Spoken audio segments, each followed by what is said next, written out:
All right, good day, everybody. Welcome to another episode of Real Estate Speed School. Joining me all the way from Charlotte, North Carolina, my good friend Thomas Elrod. We're going to get the show started in just a.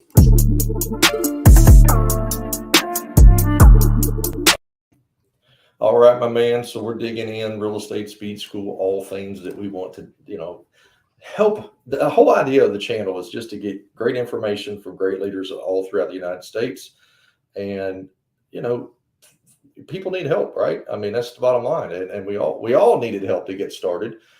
And the great thing about this crazy social media world we live in is it's so much easier than when I started. Now I've been doing it a little bit longer than this young man right here, but he has a phenomenal business and sharp mind. So today I thought we'd talk about what does it take to be that high performer. What are the must do things that anybody should do, whether they're just getting started or maybe they've launched their career, but now, you know, it's time to tighten the lug nuts a little bit. The wheels are starting to wobble. So let's walk through a few things. So Thomas, great to have you on the show, man.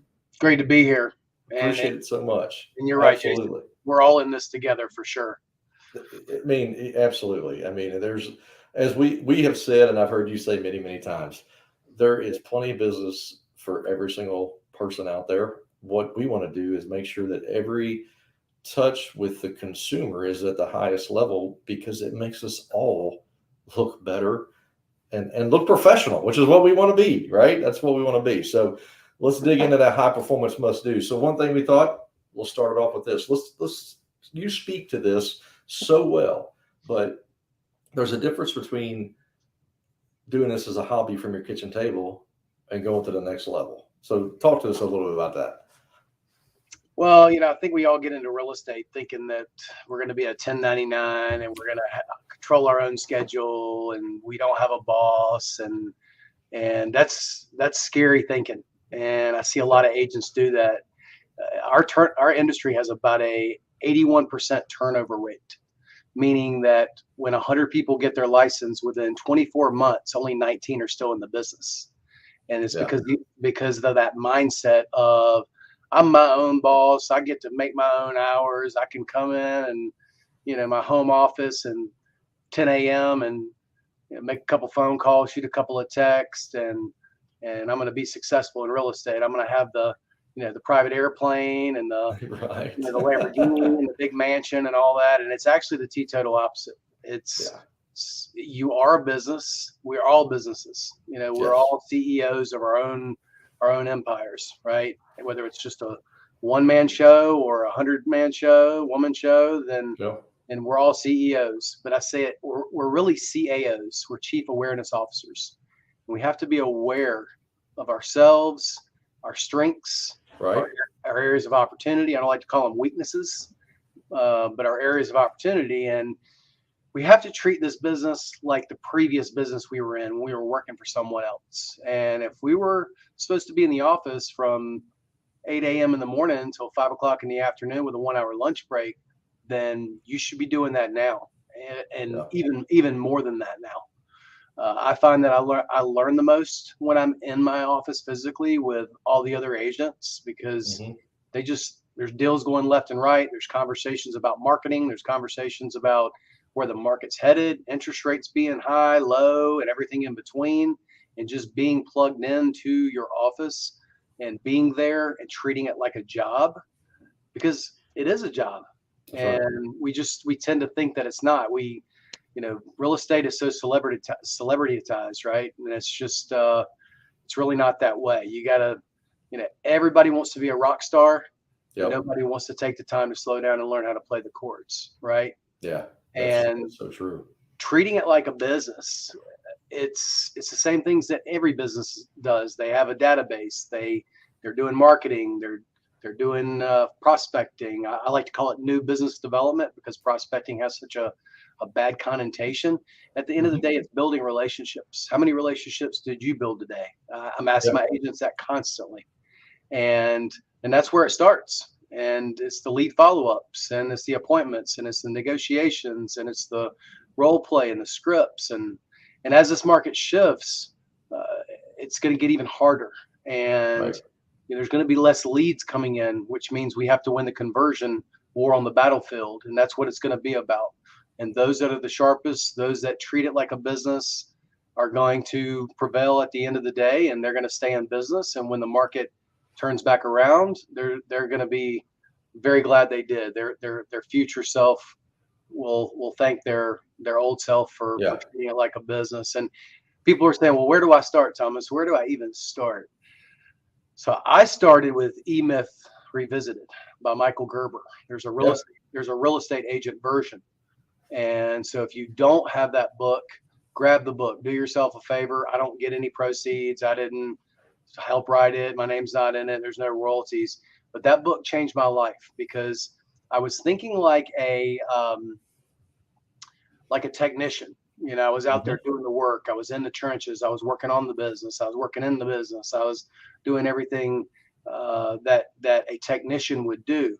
But once I started learning the mindset of an owner, a business owner versus a business doer, that was when my business just skyrocketed. Right. Right. Yeah. And I think that speaks to, one of the next points here is that casting that vision. But the interesting thing, what you said, and I hope I'm going to say this because I don't, sometimes the people just gloss over things, but you said that we came out of a business and there was expectations, right? So most people were doing something prior to real estate that was structured, and they got into real estate for freedom. Yep. And then what we find is 81% of the time that doesn't work. And then you go back to what? A job that has structure. Yep. There's a lesson there. Yeah. If we have an 81% failure rate in 24 months under the freedom model, then guys, you got to real. And I guarantee if we did a study on the 19 that made it, 100% guarantee, 99.9999%, those folks had structure. Yep. Guarantee they did. Yeah. Yep. But it starts with the vision. It starts with, okay, we can't just sling stuff against the wall. We've got to do some forward thinking. So let's talk about that for a minute. Yeah. So casting the vision, even if it's just you as an individual, just knowing where you want to go. Do you want to build a team? There's a lot to be said wanting to be a leader, wanting to be an owner. I have people tell me all the time, well, Thomas, you got a team that did over 3 million in commission checks last year and 20 something people on the team. And how does it feel to be the boss of everything? And as you know, Jason, I got 20 people that are my boss, and I've got lenders that are my boss, and I got a broker in charge that's my boss, and I got buyers, sellers, and investors that are my bosses. And that's a myth. That is a myth in itself. Yes, are there rewards to being a business owner? Yes. There's tons of rewards. Just seeing people's lives change by plugging into your systems and your processes. But going high level on casting the vision, my team and my leadership talk about that constantly. That I do a great job on casting the vision of where the market's headed, staying in front of it. Is it a buyer's market? Is it a seller's market? What scripts do we need to be working on? Like right now, we have a lot of sellers that need price improvements, price reductions. I like to call them improvements, not reductions. Just conversations go easier. Yep. And we have been really focused on our price improvement scripts and dialogues, and interest rates going up to 7-8%. We've had to go backwards and learn a little bit about mortgages and ARMs and how you convince a buyer to buy in a market where rates are 7 or 8%, still taking advantage of the asset and purchasing it and buying the property. And when rates go back down to 3 or 4, you can refinance, but you're still taking advantage of the market now and not continuing to rent and make your landlord rich. So it's constantly just being ahead of where the market's headed 6 to 9 months. So as a visionary, I'm constantly, I'm a weirdo. I watch CNBC squawk on the street. I'm looking at the stock markets. I'm looking at the Asian markets. I'm looking at, I'm as boring as the Federal Reserve stuff is, I'm reading through what Jerome Powell's writing. I'm looking at what training we need to be doing, what conversations that we need to be having, all of that. Yeah. and someone has to stay on top of that. And if that's not you, that's okay. There is somebody that's in your sphere that loves to do that, is uniquely God uniquely made them to do that type of work, and Yeah. you must cast the vision or have someone around you casting the vision. Yeah, and you can have a phenomenal career in real estate. You don't have to be that. I mean, most people truthfully aren't that visionary, to be honest with you, Correct. because it is such a different skill set. I mean, speaking of scripts, I had one of my agents come to me. It's like, hey, do you have a script for the listings that don't sell in 4 hours and have 18 offers? Because I think we're kind of moving past that. Well, And so I was like, yeah, a lot of you guys are getting ready to experience real estate in such a different way. And so you're going to have to get your sword sharpened. And this is why I think it's so important to get with a leader like, like with Thomas, because he's been through that. He knows what to say. He's got the scripts. We might have to dust a few of them off, but they're there. I mean, how many thousands of times did we talk about price improvements, and most real estate agents within the last 36 months have never even had that conversation.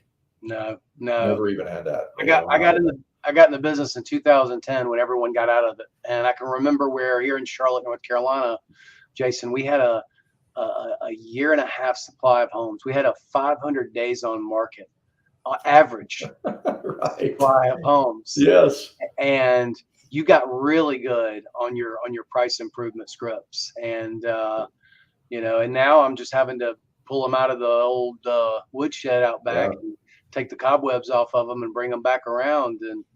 But yeah, I mean, it's all about that. For sure. And as far as vision, you can get that from your team leader. You can get that from, most likely, if they're a good team leader, you can get that from, Gary Keller. I read a lot of his stuff. Yes. Excellent. There's a lot of top CEOs in the industry with Remax and EXP and KW and Caldwell Banker, or just listen to Warren Buffett. Yeah. I mean, Right. that guy's telling you where you need to go. Yeah. And so we don't have to have all the answers. The answers are out there. Elon Musk. Listen to these guys. They're not dumb. There's a reason they've got 150, $200 billion, right? Yes. So, Yes. And it's not just time. They did a lot of right things along the way. So it's, yeah. Yep. I mean, it is time, but it's not just because they're old dudes, right? Sure. Right. Sure. Yep. So we're with the vision. We got the visionary. We're trekking, right? Right. But what goes on within that office? What goes on within that team? It really is everything, to be honest with you. And so I think getting in alignment with the right leaders is probably one of the biggest mistakes I also see a lot of newer agents make. Mm-hmm. One, maybe it's from intimidation. They didn't want to reach out to them because that's Thomas Elrod or that's whoever it may be, and that's a little short-sighted on their part. I would say, I want to play for the best team, right? If it's me, I want to be recruited by the best basketball team, baseball team, whatever. I don't want to just sign up to go play baseball and pick whatever flavor it is that I can get into. Right. I want to get the attention of the leaders. So, and that can happen through culture. So let's share a little bit about that. Well, as the leader of the team, I always say I'm the brand protector and the crap collector, right? And it's my job as a leader and my leadership's job to protect the culture. And our culture, as you know, Jason, you've been to our office. We treat it like that previous job, and we treat it. My agents every Monday through Friday, we're on a 7:30 a.m. call. It's called our "Tell Me Something Good" call for the song with Shaka Khan and "Tell Me Something Good." That's right. And we have to talk about how many contacts we made the day before, how many appointments we set, how many appointments we went on, how many contracts we wrote, and how many people we're going to add to the data bank that day. And I call it a data bank, not a database, because that's exactly what it is. When you use it, it makes you a lot of bank, right? Absolutely. And by 8 a.m., 7:59 a.m., you have to be in our office. Breakfast is eaten. You've done everything you need to do. No, you don't check emails. You're not checking voicemails. And we role play and practice from 8 to 8:30 every single Monday through Friday. And it's very, very high level. We call it rev up, and we rev up just like any athlete. I'm a big Carolina Panther. I haven't missed but a handful of games since 1995, and I was with the organization for 3 years.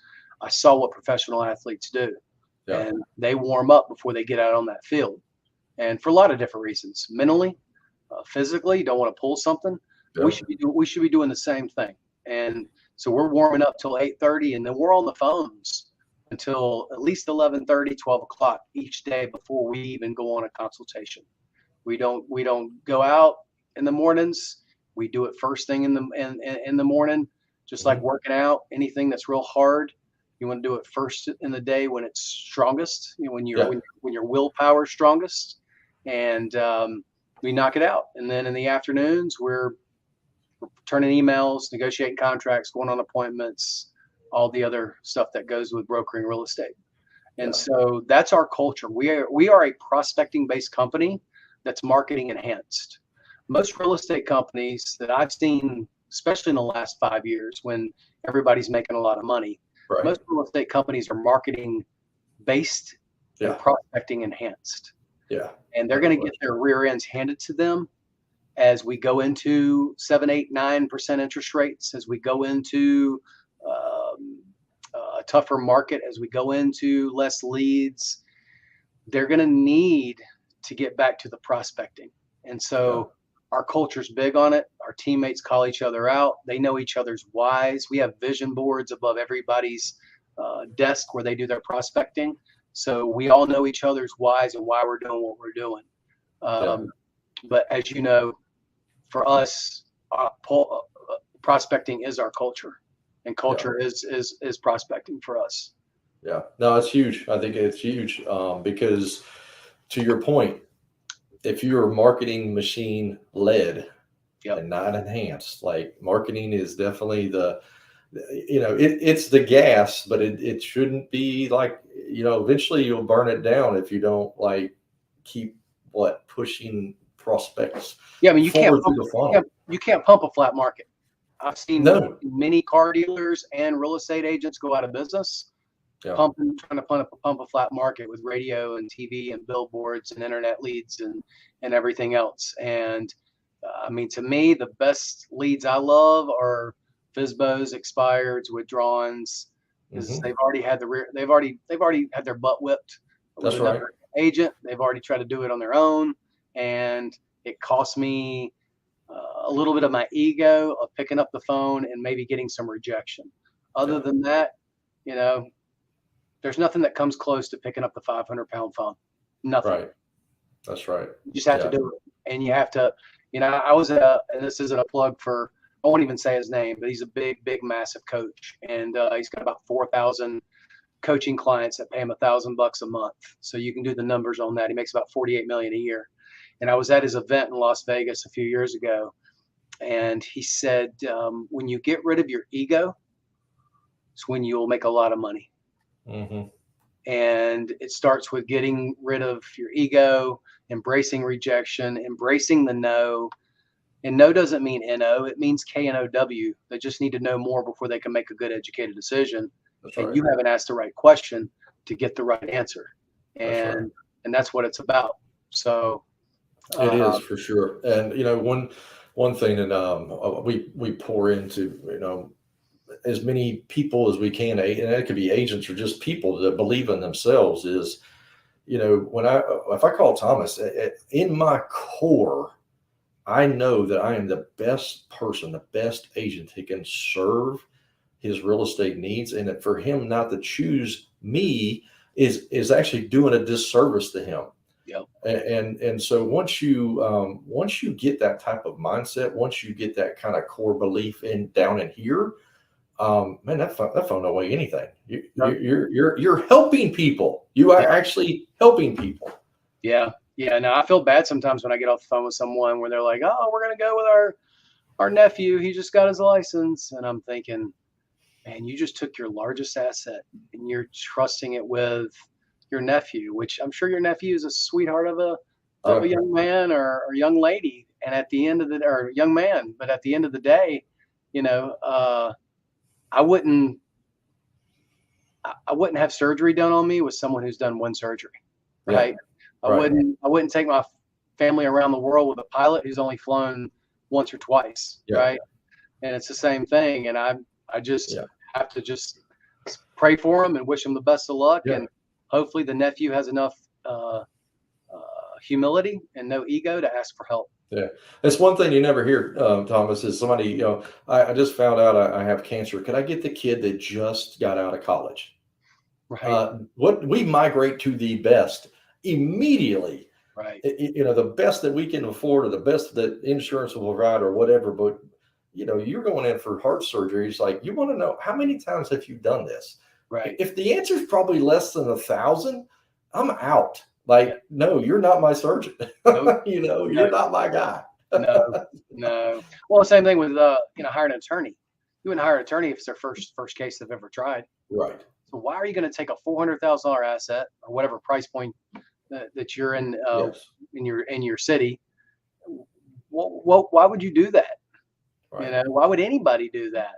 But I'll never know the answer to that. I don't know if that answer will ever get solved. I don't know. I'm 24 years in, and man, and it is still a question out there for sure. So you mentioned Gary Keller. You mentioned I don't know what we didn't talk to the coach. I know who you're talking about. We'll leave it at that. But there are some amazing people in our industry, and a lot of them are busy. Everybody's busy, Mhm. but this is where you need to take responsibility for your own career and step out and start to build those big relationships, because man, more so than anything, they pay off in. It's just crazy over the years. I've been helped so many times because of the relationships I've made in my market, out of my market. Didn't make any difference. So let's talk about that for a minute.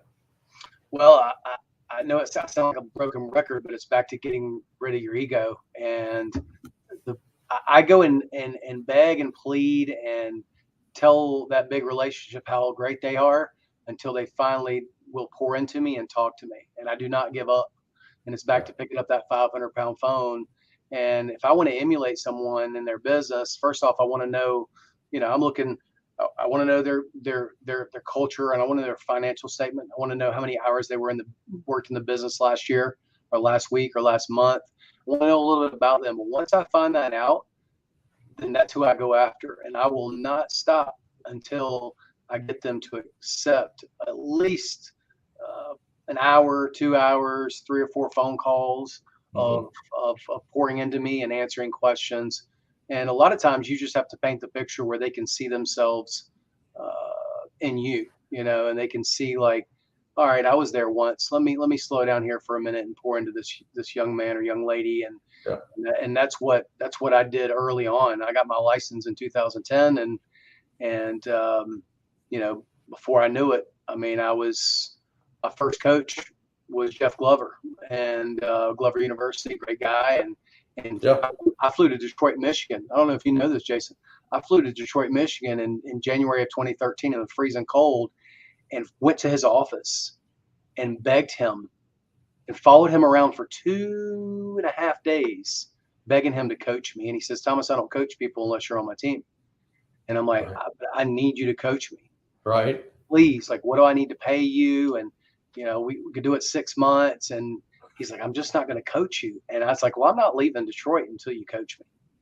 And so he finally, like towards the end there, he said, all right, I'll coach you for 6 months. And it ended up being 18 months. We coached together, and it changed my whole life. Yeah.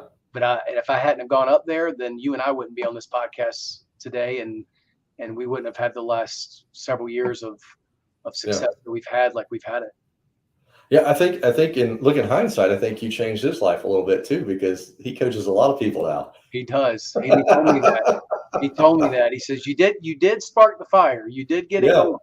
Yeah, Yes, now he's got hundreds of coaching clients. yes, he does, Yeah, and does a phenomenal job, yeah, phenomenal job. And and the thing of it is that this is such a diverse industry that you can find someone that that you can relate to. But my challenge would be is to find someone you can't. That's what's always improved me the most is when um, because we get all comfy and we get in those circles and everybody's making everybody feel good, but are we really moving the needle? Am I really changing me to take myself personally and my business to the next level? And actually, the only way I've figured out to do that is get into some really, really uncomfortable rooms yeah. where, like, I mean, I feel like an amoeba. Like my production is embarrassing um, in those circles that I get into. You know. Oh yeah, yeah, yeah. I always feel very uncomfortable going into Gary Keller's top 100 because I'm in the bottom of the barrel of that room, but I'm in there. I qualify, but I mean, in the conversations that are had in there, I mean, these guys are doing 2,000 houses a year, you know, Right. 450 million in volume, and I just sit there and just listen, just take notes, Yeah.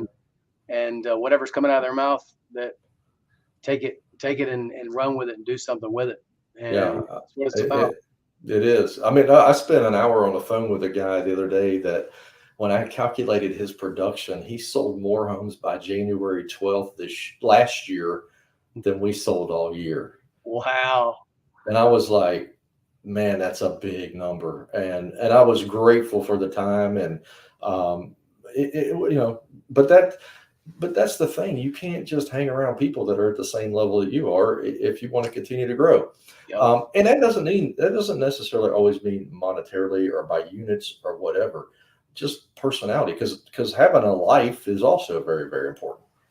Well, and it's back to, you and I know people personally that have big units and big volume, but they're working 80, 90 hours a week and their marriage is failing and they made $100,000 last year net Yeah, income, right? And I always say, be careful on who you're following, right? yeah, And so and that's very important. Like, know everything about them, know how much they work, yeah, how their marriage life is, how their spiritual life is, how their physical life is, how their social life is. Not just yes. they're not their volume in units, and they're on some billboards and they dress real nice. Yeah. Yeah, because the road to zero is the fastest road to get on. It is a highway in which you can go down very quickly. And yeah, I've chatted with many of those guys and took counsel from them over the years. And I remember distinctly one person that we mutually know that he said, everything was great. I had $380,000 in my bank account. Life was awesome. 48 days later, it was less than 10 grand. Whew. Yeah. And that right there will get your attention. And I was like, you know what? If that can happen to him and this person, how brilliant I know that they are, it definitely made me rethink. Like, we need to build a moat. We need to put some protections around here and do some stop losses and make sure that we're always using that vision, looking down the road of what's coming. So, all right, Agreed. my man. Awesome, awesome stuff. If you are not familiar with High Performance Real Estate Advisors in Charlotte, or my friend Thomas Elrod, you should reach out and check his stuff out. He's got a great website. There's some great content on there. Whether you're brand new, thinking of, maybe you got a team, or maybe you're one of these people that we've been talking about. Like, yeah, it looks good, it smells good, but you can sense that the wheels are starting to fall off the bus. That's what we're here to do. We could be happy to. I think either one of us would jump on a call. Yep. I know I don't charge anything for it. Thomas Nope. never has me, and we have definitely helped each other out over the years. So anyway, friends, until next time, thank you for joining Real Estate Speed School. Don't forget to subscribe and do all those things that you do right below on social media. We'll see you next time. Thank you, my friend, and be well.